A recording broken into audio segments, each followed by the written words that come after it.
से जाने जाने वाले झारखंड के सबसे कद्दावर नेता शिबू सोरेन इस बार लोकसभा के चुनाव में जब दुमका संसदीय सीट से अपना नामांकन दाखिल करने पहुंचे तो उनके साथ उनके बेटे हेमंत सोरेन भी थे। आज से 34 साल पहले 1980 के लोकसभा चुनाव में जब शिबू सोरेन ने पहली बार दुमका से अपना नामांकन दाखिल किया था तो हेमंत की उम्र महज 5 साल थी। तब से लेकर आज तक दुमका की सीट से गुरुजी ने 9 बार चुनाव लड़ा है और 7 बार जीत दर्ज की है।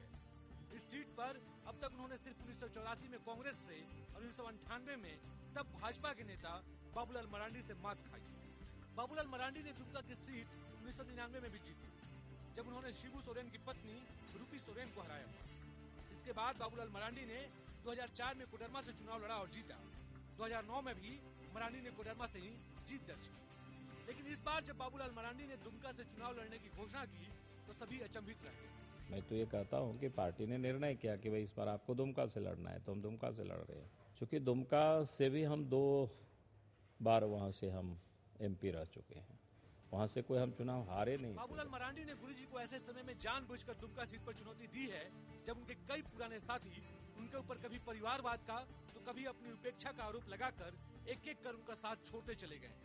लेकिन इन सब बातों से झारखंड मुक्ति मोर्चा पार्टी बेपरवाह दिखती है। चुनाव तो हम बरसों बरस से लड़ते आ रहे हैं और हार और जीत का निर्णय तो जनता करती है, वोटर्स करते हैं। उधर दुमका की सीट पर भाजपा प्रत्याशी और कभी शिबू सोरेन और बाबूलाल मरांडी दोनों से राजनीति का ककहरा सीखने वाले सुनील सोरेन ने मुकाबले को त्रिकोणीय बनाने का प्रयास किया है और भाजपा का दावा है यह सीट भाजपा के खाते में ही जाएगी। लोगों का जो उत्साह है उसके माध्यम से ये दिखाई दे रहा है।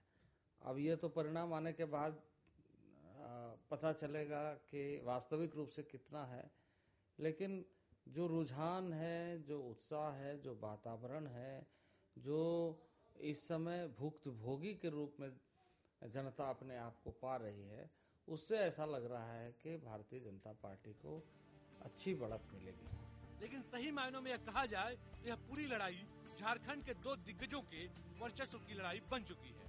शिबू सोरेन के बारे में कहा जाता है कि जब जब उनको खारिज कर उनकी राजनीतिक बरसियां पड़ी गई तब तब वे दोबारा उठ खड़े हुए हैं। इस बार भी उनके सामने कुछ ऐसी ही स्थिति है। वर्चस्व की लड़ाई में देखना ये होगा कि इस बार भी गुरुजी जीत हासिल कर पाते हैं या बाबूलाल मरांडी अपने जीत के रिकॉर्ड को बनाए रखने में कामयाब हो पाते हैं। कैमरामैन मोहम्मद एनार फाजिल के साथ अनिल दुबे, DD न्यूज, दुमका।